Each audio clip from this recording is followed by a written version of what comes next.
Saudações, prezados estudantes da Escola Bíblica Dominical, nesta videoaula sobre o assunto recomeçar, um grande desafio, o assunto de nosso trimestre. Estivemos estudando vários quesitos propostos para se recomeçar com sucesso. Vimos que recomeçar é um grande desafio, que devemos lançar bases corretas, devemos manter o foco em Deus, ouvir as pessoas certas, celebrar cada etapa vencida e caminhar na direção certa. Hoje estaremos vendo mais um quesito observado por Esdras e Neemias quando reconstruíram Jerusalém. E esse quesito é o tema da lição de hoje. E o tema é esquecendo o orgulho. Esquecer o orgulho é um quesito para reconstruir com sucesso nossas vidas, família, trabalho, igreja e até a nossa sociedade. Para isso, teremos como texto de orientação para a nossa meditação o que está escrito no livro de Esdras, capítulo 9, os versos de 5 a 9. Abram suas Bíblias e acompanhem comigo a leitura desse texto. Esdras 9, de 5 a 9. E perto do sacrifício da tarde, me levantei da minha aflição, havendo já rasgado as minhas vestes e o meu manto, e me pus de joelhos e estendi as minhas mãos para o Senhor meu Deus, e disse: Meu Deus, estou confuso e envergonhado para levantar a ti a minha face. Meu Deus, porque as nossas iniquidades se multiplicaram sobre a nossa cabeça, e a nossa culpa tem crescido até aos céus. Desde os dias de nossos pais até ao dia de hoje, estamos em grande culpa, e por causa das nossas iniquidades somos entregues, nós e nossos reis e os nossos sacerdotes, na mão dos reis da terra, à espada, ao cativeiro e ao roubo e à confusão do rosto, como hoje se vê. E agora, por um pequeno momento, se manifestou a graça da parte do Senhor, nosso Deus, para nos deixar alguns que escapem e para dar-nos uma estaca no seu santo lugar, para nos iluminar os olhos, ó nosso Deus, e para nos dar um pouco de vida na nossa servidão, porque somos servos. Porém, na nossa servidão, não nos desamparou o nosso Deus. Antes, estendeu sobre nós a sua benignidade perante os reis da Pérsia, para que nos desse vida, para levantarmos a casa do nosso Deus e para restaurarmos as suas assolações, e para que nos desse um muro de proteção em Judá e em Jerusalém. O livro de Esdras começa relatando o retorno dos judeus que estavam no exílio. Esdras e Neemias são livros que se complementam, de tal forma que nos manuscritos hebreus mais antigos, eles são considerados um só livro. Esdras também relata a reconstrução do templo e a reforma religiosa que foi por ele conduzida entre os judeus. O livro é um livro histórico documental e registra a realização do plano divino para a restauração da nação judaica. É uma nova oportunidade que foi concedida aos judeus de cooperar com os propósitos divinos, e termina com uma oração de confissão e arrependimento, feita por Esdras. E a resposta do povo está lá também. Uma oportunidade para recomeçar.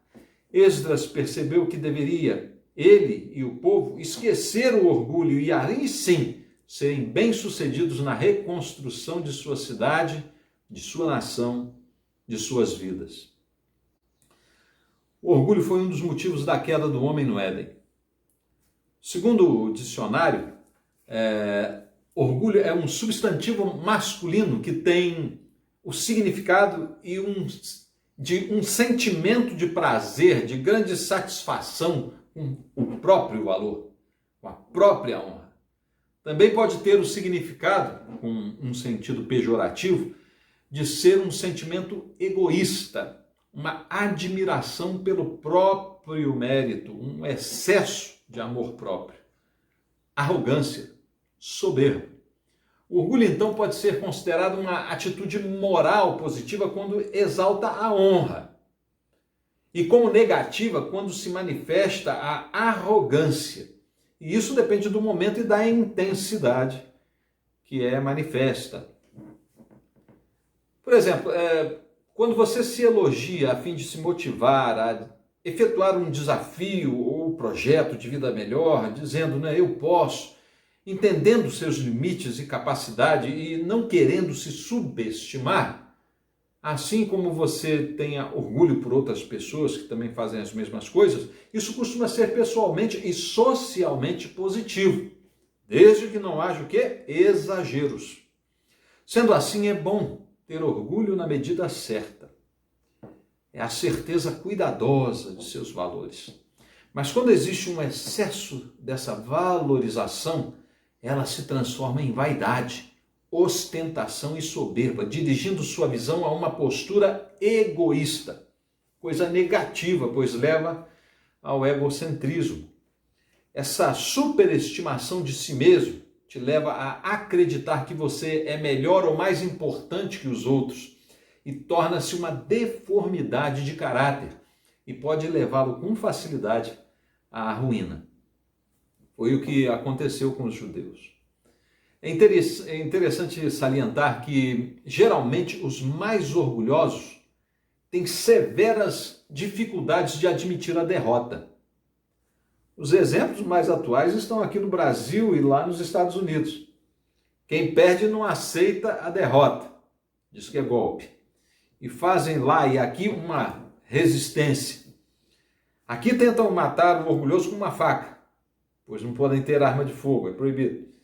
E lá tentam com tiros, porque pode ter arma de fogo. Mas aqui a faca deu mais certo. Alguns contrários às armas de fogo até que concordariam se fosse para usar no orgulhoso daqui. O pessoal do ódio do bem. E lá as armas se voltaram contra quem as apoia. O orgulho faz isso. O Botafogo, time do meu avô, foi bem mais humilde. Aceitou o rebaixamento esse ano e já pensa na segunda divisão. Quer recomeçar, esqueceu o orgulho de ser o glorioso, a estrela solitária, e vai reconstruir o que perdeu, ou pelo menos tentar. E como íamos dizendo, o orgulhoso tem muita dificuldade em aceitar a ruína, a derrota, um fracasso, não quer abrir mão das vantagens, dos prazeres e das conquistas materiais e imateriais que usufruiu. Seu orgulho não aceita que os outros vejam sua ruína, pois seu sucesso é baseado no que tem e não no que é.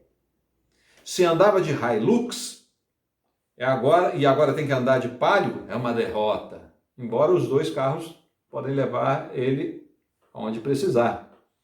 O orgulho é baseado naquilo que se tem e não naquilo que se é.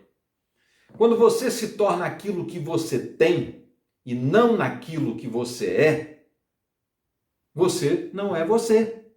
Você é o que tem e pode perder tudo do dia para a noite, inclusive perder a você mesmo. Esquecer o orgulho é viver aquilo que você é, não importando o que você tem. Você não tem menor valor que o outro por causa daquilo que você tem ou deixa de ter. Não. E se você me disser que eu estou errado, que as pessoas avaliam você pelo que você exibe, pelo que você tem, basta você se convencer de que eles é que estão errados. Não aceite o erro de julgamento deles, senão você se torna servo desse pensamento destrutivo, equivocado e deformado, servo do que os outros pensam de você. Você é o que é, e aí está o seu valor. Quem te comprou na cruz? Quanto pagou por você? Pagou menos ou mais por você do que por mim ou qualquer outro? Não. Somos todos iguais perante Deus. Você não é menor e menos valioso que ninguém. Também não é maior ou mais valioso. O que superestima nosso valor e nos prende ao que temos e possuímos é o orgulho. Para reconstruir, reedificar, recomeçar nossas vidas, negócios, famílias e igrejas, é necessário esquecer o orgulho. E aqui saliento que falamos daquele orgulho extremado, excessivo, que superestima nossas capacidades e é moralmente negativo. É isso. É preciso esquecer esse orgulho que se baseia no que temos e podemos e focar naquilo que somos. E o que somos senão criaturas de Deus. E nós, em especial, os que cremos, somos o quê? Filhos por adoção, mas ainda assim servos do Deus Altíssimo.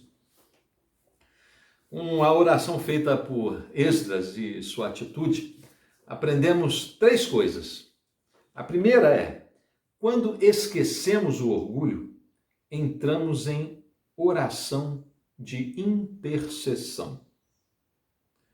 O verso 5 diz o seguinte: e perto do sacrifício da tarde, me levantei da minha aflição, havendo já rasgado as minhas vestes e o meu manto, e me pus de joelhos, e estendi as minhas mãos para o Senhor, meu Deus. O orgulho nos induz a um sentimento de autoconfiança, de poder, de autonomia, que nos faz tomar decisões baseadas em nossa própria capacidade e talento. Porém, há uma diferença entre orgulho e liberdade.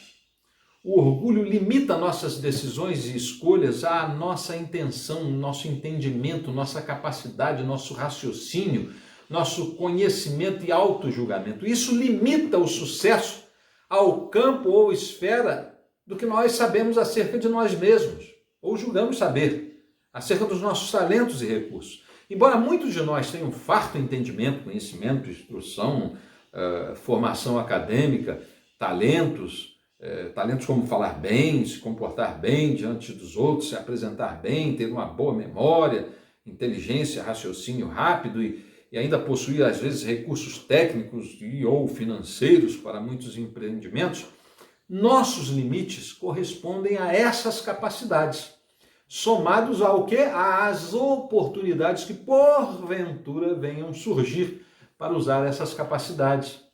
Muitas coisas estão fora desse campo de capacidades. Estão além dos seus muros e raramente você poderá influenciar, alterar ou construir situações e oportunidades além desses muros de suas capacidades. Aí se estabelecem os seus limites. Só Deus pode, além dos muros, criar condições para que suas capacidades possam ser plenamente utilizadas e obter sucesso em seus empreendimentos pessoais e coletivos. E quando esquecemos o nosso orgulho, percebemos isso e oramos a Deus pedindo orientações, pedindo ajuda. Aqueles que acham, pelo orgulho, que não há limite para as suas possibilidades, em determinado momento a extrapolarão e encontrarão a ruína.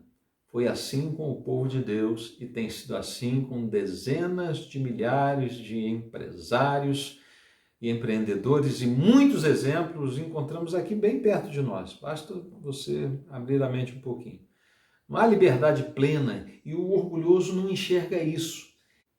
Essa convicção dada a Esdras, tanto pelo que a lei do Senhor alertava, quanto pelas mensagens dos profetas, fez ele entender que deviam esquecer o orgulho e se humilhar e orar. Ele havia lido, aliás, escrito, em 2 Crônicas 7, de 12 a 14, que Salomão tinha feito uma oração quando concluiu a obra do templo e o consagrou a Deus, e que Deus o havia respondido da seguinte forma. Vejam bem. E o Senhor apareceu de noite a Salomão e disse-lhe: ouvi a tua oração e escolhi para mim este lugar para a casa de sacrifício. Se eu fechar os céus e não houver chuva, ou se ordenar aos gafanhotos que consumam a terra, ou se enviar a peste entre o meu povo, e se o meu povo, que se chama pelo meu nome, se humilhar e orar, e buscar a minha face, e se converter dos seus maus caminhos, então eu ouvirei dos céus, e perdoarei os seus pecados, e sararei a sua terra. Esdras entendeu a diferença entre o orgulho e a humildade. Deus condicionou sua atuação fora dos muros de nossa capacidade à humildade. Devemos chamar por Deus, nos humilhar, orar e buscar a sua face para podermos recomeçar. Esquecer o orgulho e voltar para Deus. Ele nos promete que nos ouvirá, perdoará nossos erros e sarará o que está doente em nós. Ele reconstruirá a nossa vida, no que somos e até no que temos, como fez com o povo de Israel. Mas vemos também aqui uma outra condicionante. Ele diz que, para isso, devemos nos converter dos nossos maus caminhos. Às vezes a gente nem percebe que os caminhos que escolhemos são maus. De qualquer forma, converter ou efetuar uma conversão é mudar de rumo, de direção, de sentido, de lado e às vezes até de destino, de alvo ou objetivo. Esdras levou o povo a se converter, fazer uma mudança, a mudar de foco, a caminhar na direção certa, a dar ouvido a pessoas certas e dar ouvidos a Deus e não aos seus próprios prazeres. E Esdras deu exemplo. Foi o primeiro a se humilhar, a demonstrar humildade. Diz o verso 3 que ele rasgou a sua túnica e o seu manto, arrancou os fios do cabelo e da barba e se sentou atônito. Rasgar suas vestes e arrancar os fios do cabelo e da cabeça significa dizer que o que você tem não te agrada mais, não significa nada para você, que o que te enfeita não importa mais, que aquilo que você tem não tem mais valor para você, significa que você abandonou o seu orgulho e que o que importa agora é recomeçar diante e debaixo da graça de Deus, é ser e não ter. Quando a gente abandona, se desgarra do orgulho, aí sim podemos entrar em oração de intercessão sem obstáculos. Temos a liberdade de nos despirmos do que temos, nos mostrar e reconhecer o que somos e, diante de Deus, desnudos, esvaziados, agradecer por sua graça e suplicar para que nos use segundo a sua misericórdia e propósitos, nos tornando aquilo que fomos criados para ser. A segunda coisa que aprendemos com Esdras é que, quando esquecemos o orgulho, nos identificamos com o próximo. A oração de Esdras não era somente por ele. Ele também suplicava por todo o povo. Ele agonizava a miséria de seus compatriotas, a dor e a tristeza dos outros. Esdras saltava das necessidades pessoais para as coletivas. Esdras agora abandonando o que tem, sua cultura, sua capacidade, seu conhecimento, sua posição de escriba, sua obediência e vivência da lei que buscava de todo o coração, como diz lá o capítulo 7, verso 10, abandonando sua autoridade conferida pelo próprio Artaxerxes e até mesmo sua certeza de que não havia transgredido qualquer dos mandamentos de Deus, Esdras se insere ao povo, se faz como aqueles que pecaram diante do Senhor, se faz um transgressor como eles, para poder transmitir a Deus o sentimento de arrependimento e humilhação que o povo queria, mas não tinha capacidade de traduzir a Deus. Esdras se fez como eles para poder interceder por eles.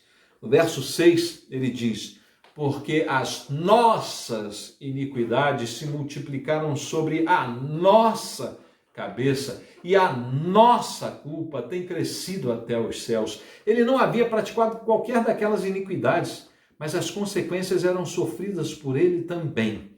E por isso preferiu se sentir também responsável, humilhando-se e não se orgulhando como aquele fariseu lá de Lucas 8, versos de 9 a 14, que se gloriava de suas virtudes e acusava o publicano de seus pecados. Não, ele se fez como publicano, sem ser.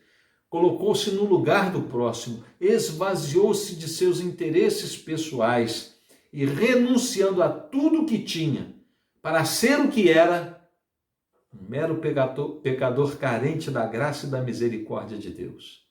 Ele se concentrou nas necessidades do próximo e cumpriu o segundo mandamento, destacado por Jesus em Mateus 22, 39. Esdras prenuncia Cristo em sua humilhação e esvaziamento. Quando esquecemos o orgulho, nos tornamos mais humildes e compreensivos e passamos a entender melhor os erros dos outros e a admitir os nossos. Às vezes, somente quando entramos em ruína é que compreendemos o quanto dependemos de Deus. Se você perdeu tudo, meu amigo, considere essa a oportunidade que Deus está te dando para recomeçar. O quanto você depende dele, o quanto o que você conseguiu não foi fruto somente de suas capacidades, e prepare-se para aprender que o que importa verdadeiramente não é o que você tem, mas o que você é. E quando isso acontece, percebemos que o próximo é tão valioso quanto nós e que possuímos tantos ou até mais defeitos que ele e nos identificamos com ele. Quando esquecemos o orgulho, nos identificamos mais com o próximo. A terceira coisa que aprendemos com Esdras é que quando esquecemos o orgulho, entendemos que somos abençoados em meio a lutas. O verso 9 nos traz o seguinte: porque somos servos, porém na nossa servidão não nos desamparou o nosso Deus. Antes, estendeu sobre nós a sua benignidade perante os reis da Pérsia, para que nos desse vida, para levantarmos a casa do nosso Deus e para restaurarmos as suas assolações, e para que nos desse uma parede ou um muro de proteção em Judá e em Jerusalém. O orgulho nos impede de reconhecer o quanto somos abençoados por Deus. Durante o tempo em que nossas capacidades nos trouxeram prosperidade, sucesso, poucos de nós atribuem a Deus essas conquistas. Poucos de nós agradecem a Deus essas conquistas e vitórias. Poucos de nós perguntam a Deus o que deveriam fazer com a prosperidade recebida. Poucos se preparam sabiamente para o tempo das vacas magras. O orgulho nos cega de perceber o quanto somos abençoados durante os bons tempos e passamos a crer apenas em nossas capacidades e passamos a ser autossuficientes, arrogantes, prepotentes, supervalorizamos nossas capacidades e nos tornamos o centro de todas as coisas.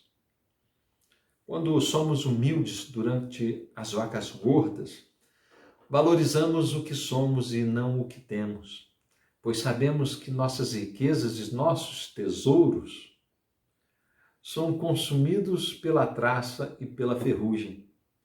E se vierem os dias difíceis, enfrentaremos com serenidade. Mas existem aqueles que são orgulhosos até mesmo nos momentos difíceis e acabam lamentando e se deprimindo porque perderam o que tinham e porque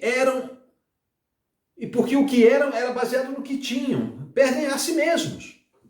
Quando o dia mau chegar, se você não esqueceu de seu orgulho enquanto estava tudo bem, esqueça-o agora, pois você ainda perceberá o quanto Deus tem te abençoado em meio a tantas dificuldades. Esdras percebeu o quanto Deus estava agindo. Um povo rebelde, infiel, promíscuo e idólatra tinha uma nova oportunidade e Deus a dava utilizando de pessoas que eles nem podiam imaginar. Deus moveu o coração do imperador Artaxerxes e as circunstâncias históricas também foram movidas por ele, tanto as políticas quanto as econômicas. Naquele momento, Deus fez tudo a fim de concretizar seu plano para o povo de Israel. Ele também faz isso em nossas vidas, continua fazendo, faz hoje.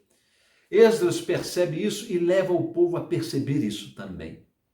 Ele entende que ninguém vence sozinho, nenhuma pessoa conquista vitórias sozinha. Precisa de Deus, precisa de outras pessoas também, e todos nós temos que entender que todos nós dependemos de Deus. E a prova estava ali. Deus tinha movido sua boa mão, essa expressão aparece 6 vezes em Êxodos, para que as circunstâncias culminassem com um momento e com o coração de um homem, Artaxerxes, para que houvesse uma nova oportunidade, mas para que essa oportunidade fosse aproveitada por todos e que tinham que entender que precisam todos uns dos outros e todos de Deus. Quando esquecemos o orgulho, percebemos as bênçãos de Deus. Mas quando nos mantemos em nossa clausura de orgulho, aí só fazemos lamentar, reclamar e até blasfemar contra Deus. Há um tempo atrás ouvi de um amigo que não entendia porque Deus não evitou uma tragédia na vida dele. Ele estava chateado com Deus porque havia levado sua mãe. Ela havia falecido num momento em que tudo ia tão bem com sua família e, de repente, ela morreu. Ele é uma pessoa muito religiosa e estava decepcionado com Deus porque havia levado sua mãe, principalmente naquele momento. Temos um sentimento de posse em relação às coisas que amamos. Dizemos que é minha casa, meu carro, minha moto, minha conta bancária, meu dinheiro, minha poupança. Mas não somente nos sentimos possuidores de coisas, mas também temos um sentimento de posse e de propriedade em relação às pessoas que amamos. Dizemos, meu pai, minha mãe, meu filho, minha mulher. Quando essas coisas ou pessoas se vão, dizemos que perdemos, que foram tiradas de nós. Aquele amigo me perguntou, por que Deus deixou minha mãe morrer? Sinceramente, fiquei estarrecido com a pergunta. Acho até que nem uma pergunta, mas um raciocínio dele. Apenas respondi que Deus sempre faz o melhor, ainda que pareça para nós o pior. Ele sabe de coisas que não sabemos. Por isso, o que nos parece ser ruim, se não acontecesse, provavelmente seria pior. Mas a grande verdade é que Deus não tira e não toma a vida de ninguém, pois Ele é o dono da vida. A vida já é dele. Temos que parar com essa mania de tomarmos posse do que é de Deus. Minha empresa, meu carro, minha casa, minha moto, essas coisas não são minhas, são de Deus. Assim como meus pais, meus irmãos, minha esposa ou esposo, meus filhos. Eu não perco o que não é meu, apenas não os tenho mais perto de mim. E devo ter certeza de que estaremos juntos novamente se eles crerem assim também.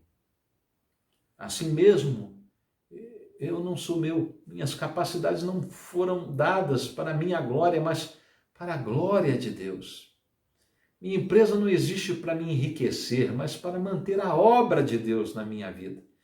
Minha família não existe para o meu prazer, mas para o prazer do meu Senhor e Deus.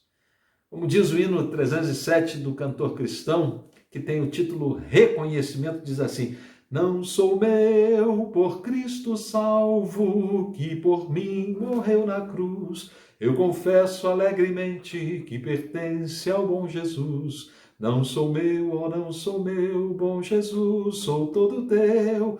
Hoje mesmo e para sempre, bom Jesus, sou todo teu.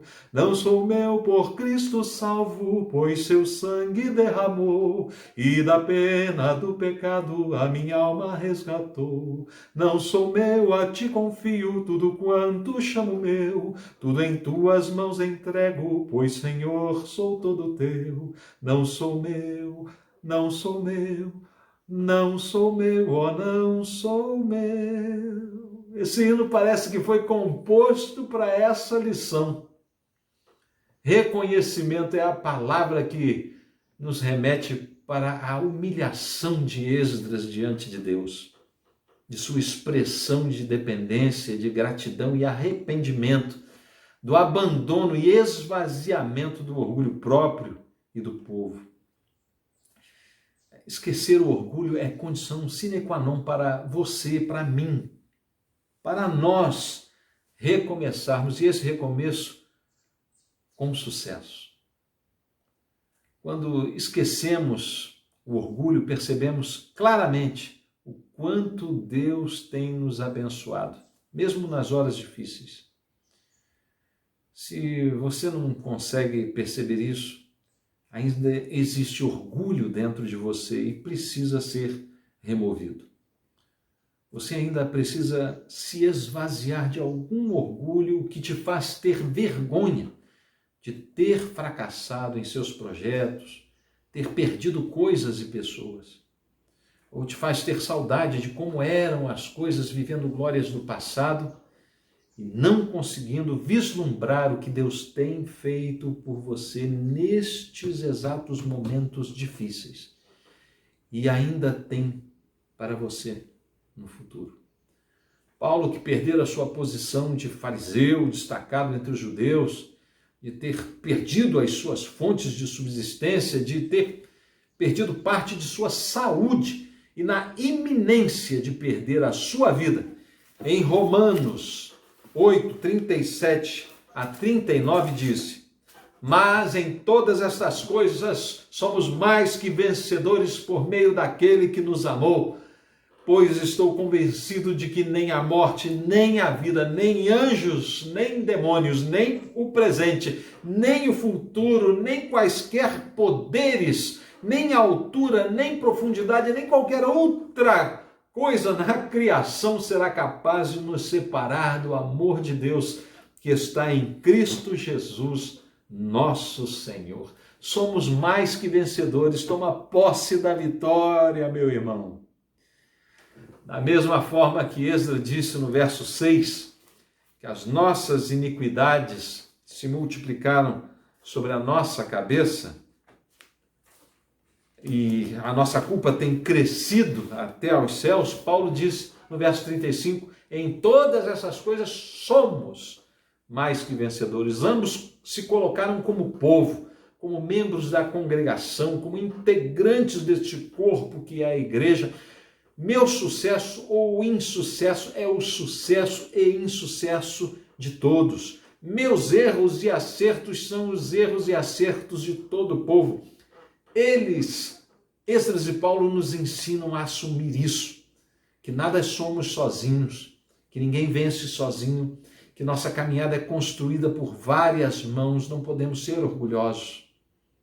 O orgulho impede de reconhecermos isso. O orgulho nos faz sentir suficientes, autossuficientes, e é necessário que Deus nos faça entender o quanto dependemos dele e uns dos outros. É isso que nos faz sentir saudades de estarmos juntos, de cultuarmos juntos, de cantarmos juntos. É isso que denuncia essa realidade. Devemos reconhecer que Deus está no comando e que não perdemos ou não nos tomaram absolutamente nada, pois o que temos e somos pertence a Deus e dele ninguém toma ou tira qualquer coisa.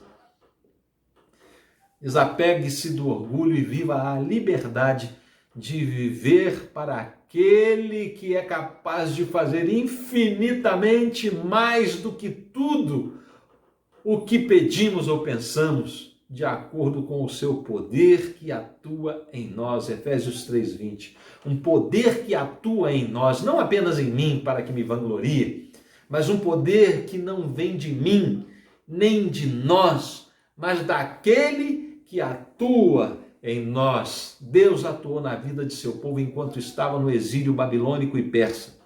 Deus tem atuado em minha vida e na sua também. Basta deixar seu orgulho de lado e você verá o quanto ele tem feito por mim e por você, pela minha família e pela sua, pela minha igreja, pela nossa igreja e por sua igreja espalhada na face da terra.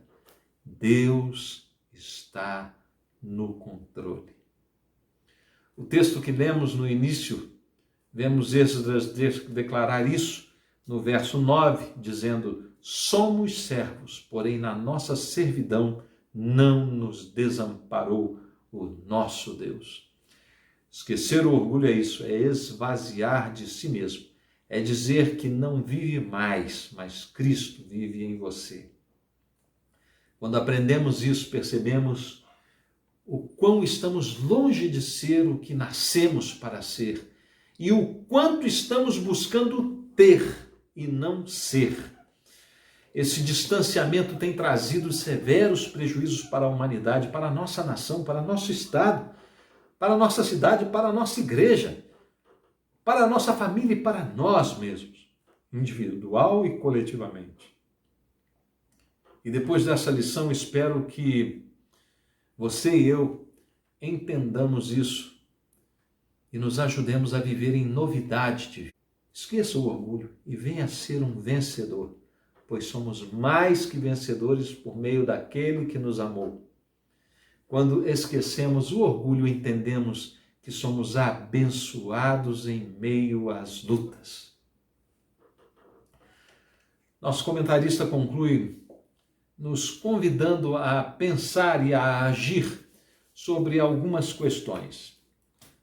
Primeiro, sabemos que o pecado tem trazido grande prejuízo para o povo de Deus. Em qual área da sua vida você precisa quebrar o seu orgulho? Pense e haja. Segundo, precisamos confessar nossa dependência de Deus. Recomeçar com sucesso é deixar a autossuficiência e confiar na direção do Senhor. Fazer como Esdras. Terceiro, como tem sido o seu momento de oração? A qualidade desse momento é vital para qualquer sucesso na vida. Esdras nos ensinou isso. Aprendemos hoje uma dura lição, a lição de que devemos esquecer o nosso orgulho. Primeiro temos que admitir que somos orgulhosos e para recomeçar algo faz-se necessário abandonarmos todo o nosso orgulho, porque esquecendo o orgulho entramos em oração de intercessão. Nos identificamos com o próximo e entendemos que somos abençoados em meio às lutas. Não vai ser fácil, mas a partir de hoje devemos tratar de esquecer nosso orgulho e juntos caminharmos na direção certa, ouvindo as pessoas certas, mantendo foco em Deus, celebrando cada etapa vencida e não deixando de lançar as bases da humildade nesta nova etapa da vida que se inicia, neste novo ano de 2021, nesse período em meio a uma pandemia, em meio a um dos maiores e graves momentos de polarização política em nosso país, continente e até no mundo. Uma era que está terminando e uma nova se inaugurando. Uma era de apostasia e afastamento cada vez maior dos propósitos de Deus. Um período que podemos voltar à servidão de ditadores de esquerda ou de direita. Um período de crise econômica ou de guerras, ou de muitos isolamentos e mortes por pandemias. Que a nossa oração seja humilde e que abandonemos todo o orgulho que ainda exista em nós e que roguemos a Deus que continue nos amparando e estendendo sua benignidade sobre nós. Esquecendo o orgulho. É a fórmula para vencermos, recomeçarmos, reconstruirmos nossas vidas, sendo o que nós nascemos para ser e tendo apenas aquilo que nos é necessário para ser. Que Deus nos abençoe, nos guarde e nos ajude a praticar o ensinamento de hoje. Amém.